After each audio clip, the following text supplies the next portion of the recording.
I never meant to open the diary. Honestly, I didn't even know it was a diary at first. It looked like one of those old sketchbooks. My sister used to collect soft leather cover, frayed ribbon bookmark, the kind of thing she'd buy at thrift stores because she said they felt like they already had secrets. If I had known, one of those secrets would break. Something inside me. Maybe I would have left it buried in the box where I found it. But life doesn't warn you like that. It just hands you a moment, quiet and ordinary, and waits to see who you'll be when the moment is over. The day started simple enough. Mom had asked me to help clear out the attic because she wanted to convert it into a home office. My sister Aisha wasn't home. She'd moved out months ago without much explanation beyond, I just need space. In our family, needing space was code for something's wrong. But I don't trust you enough to say it. At least that's how it always felt with her, distance disguised as independence. I climbed the attic ladder, expecting dust, old textbooks, and forgotten holiday decorations. What I didn't expect was a taped-up box labeled in Aisha's handwriting. Private, do not open. My first instinct was to put it aside, untouched.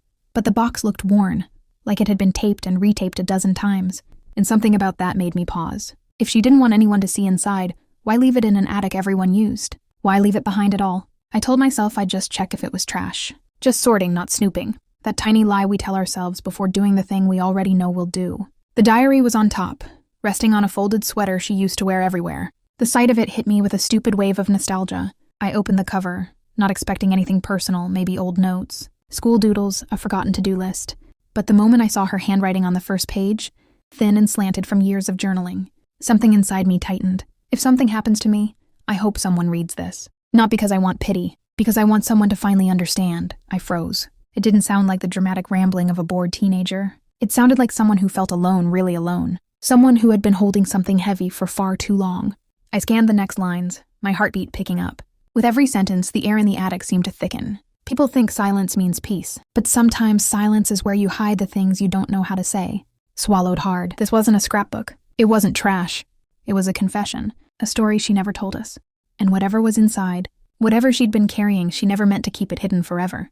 And I wasn't sure I was ready to know any of it. I sat there in the attic, the diary resting open on my knees, my fingers pressed against the worn pages as if the paper itself might pulse with the weight of what it held. Aisha had always been the calm one, the steady one, the sister who never raised her voice, never picked fights, never asked for anything twice. But sometimes the quietest people carry storms big enough to level entire rooms. And as I read her words, I felt the first rumble of something I had never noticed, or maybe never cared enough to see. The next entry was dated 2 years ago, around the time she started drifting away from us. It began abruptly, like she was mid-thought.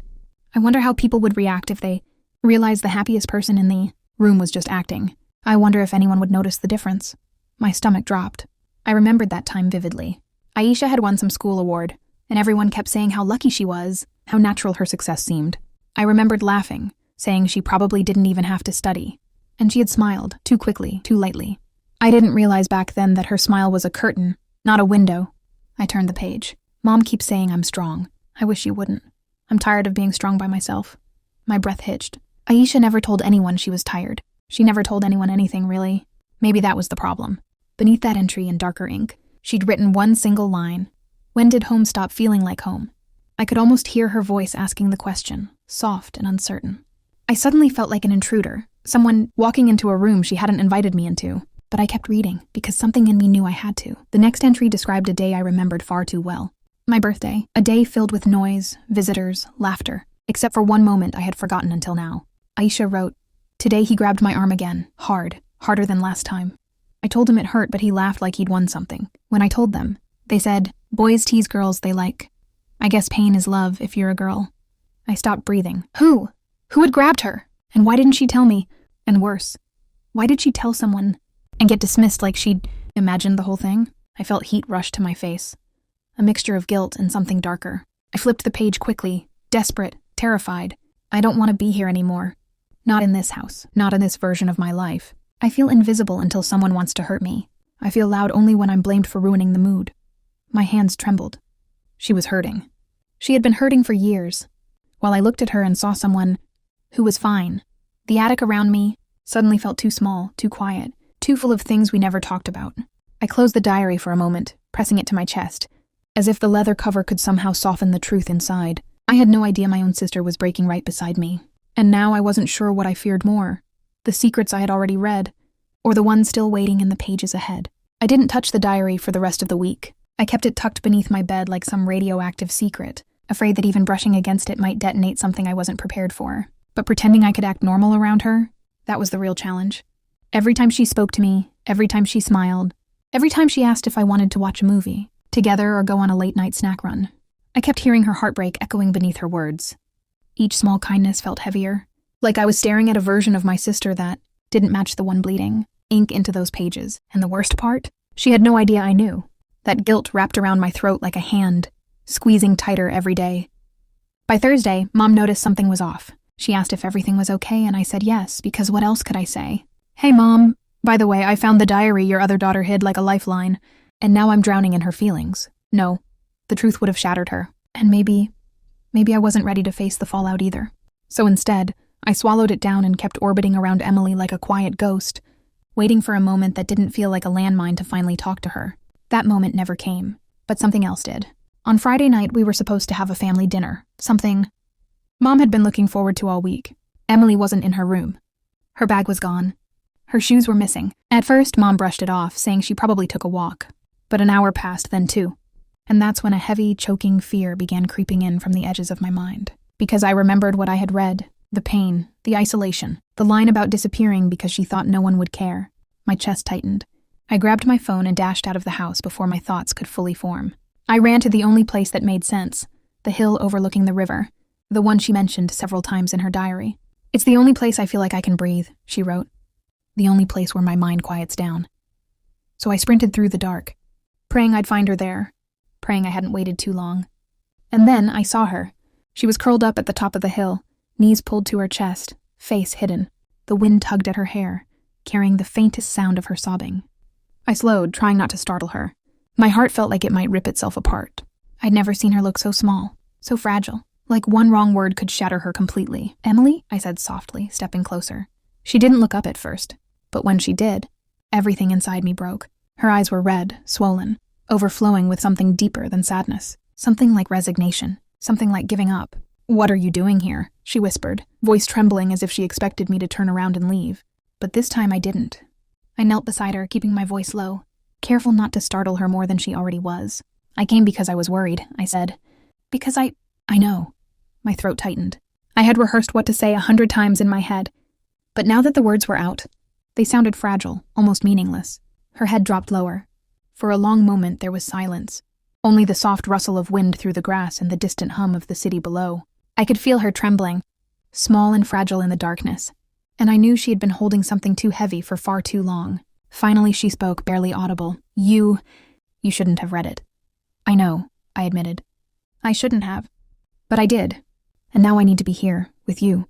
Because you've been carrying all of this alone, and it's not fair. Her eyes flicked up to mine, searching, almost incredulous. And then slowly, a tear slipped down her cheek. The kind of tear that carries years of hurt and finally lets some of it go. I stayed there beside her, letting her cry. Letting her tell me things she hadn't shared with anyone. Not Mom. Not Dad, not me. She spoke of moments I had missed. Of the times she had felt trapped in our house. Of the subtle punishments that made her retreat into herself. She told me about loneliness that no one acknowledged. About fear disguised as independence. About nights spent silently wishing someone, anyone, would notice. And I listened. Each word stabbing at my chest and breaking pieces of my own ignorance. Hours passed without us noticing. The city lights blurred in the distance, and the wind shifted cold against our faces. And then, when the first hints of dawn stretched across the sky, she finally leaned against me, her weight small but heavy with trust. I don't know if I can fix this, she admitted softly. I don't even know where to start. You don't have to fix anything alone, I said, holding her tighter. We'll figure it out together, step by step. You're not invisible to me anymore, and you'll never be alone while I'm here. We stayed like that for a long time, letting the silence carry weight, letting the early morning wash over us. And in that silence, I felt a shift, not a magical fix, not a sudden solution, but a bridge forming between us. A bridge built with understanding, acknowledgement, and the quiet promise that this story we had been living, separately, could finally be shared. When we finally stood and walked back home, the first light of day illuminated the path ahead. I didn't know what would happen next, or how long the road to healing would be, but I did know one thing. We had taken the first step, and sometimes that first step is the hardest, and the most important of all. Back at home, things didn't magically change. Mom asked about our late return, and I simply said we had been out for a long walk. Emily didn't say much either. The diary remained on her nightstand, a quiet witness to what had unfolded on the hill. But I could see it in her eyes, the smallest flicker of relief, the tiniest trace of trust forming in the space between us. Over the next few days, we started to talk more openly, carefully, almost like testing the waters of a fragile pond. She told me about her art, the sketches she had been hiding, the stories she had been writing that no one had ever read. I shared some things too, bits of my own fears, my own regrets, and slowly, the weight of secrecy began to lift. Each shared word felt like a brick removed from a wall that had divided us for years. Then came the moment that truly tested everything. One afternoon, Emily asked me to sit with her while she confronted Mom. She had written a letter, long, trembling, honest. She wanted to read it aloud. My heart raced, because I knew how difficult that step would be.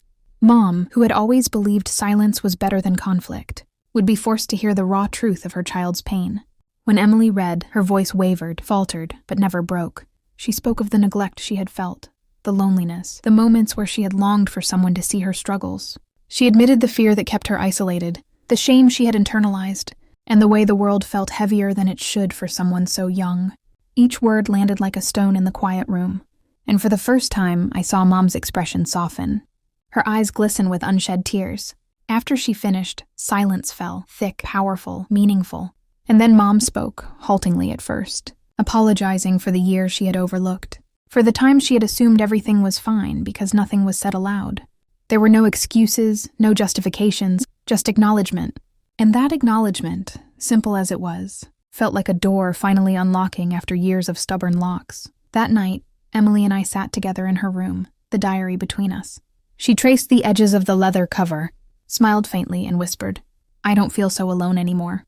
And I realized that the diary, which had once been a symbol of secrecy and pain, had become a bridge. It had allowed us to connect in a way we never could have before. The next weeks were a transformation, not an immediate miracle, but a slow, steady rebuilding. Emily's laughter returned, softer but genuine. She began sharing more of her art with Mom, showing sketches, poems, and stories. And in our small, quiet moments together, we laughed, teased, and rebuilt the bond that had been buried beneath years of unspoken words. For the first time in a long while, I felt that home wasn't just a place we lived. It was a space we actively created. It wasn't perfect, and it would never be flawless, but it was ours. And in that space, Emily's diary had done what nothing else could. It had turned pain into understanding, silence into dialogue, and isolation into connection. Months passed, and life settled into a rhythm we hadn't dared imagine before. Emily and I developed an unspoken language of support, glances that said, "I see you," moments of laughter that echoed in rooms that had once felt heavy with silence. The diary had become a quiet relic of the past, an artifact of pain transformed into understanding. We no longer needed to hide from it, nor from each other. It had served its purpose, to open the doors we had locked for too long. One evening I found her in her room, sitting at the desk with her sketch pad, pencil moving almost furiously. She looked up when I entered, her eyes brighter, calmer. "I've been working on something new," she said, holding up a page. It was a drawing of the two of us, standing side by side on the hill where we had shared our first honest conversation. We weren't perfect, our hands didn't quite meet, our faces were tentative, uncertain. But there was connection, hope, and I realized that sometimes, even imperfect bridges are enough to carry us forward. Mom and Dad had begun their own subtle transformation. Mom checked in without being prompted, her voice warmer, her attention more present. Dad, slow to change as he always was, started joining us for dinner occasionally, listening more than speaking, offering small gestures of acknowledgement. None of it erased the past. None of it magically healed the years of neglect. But the cracks had begun to fill, and that was enough. It never needed to be more.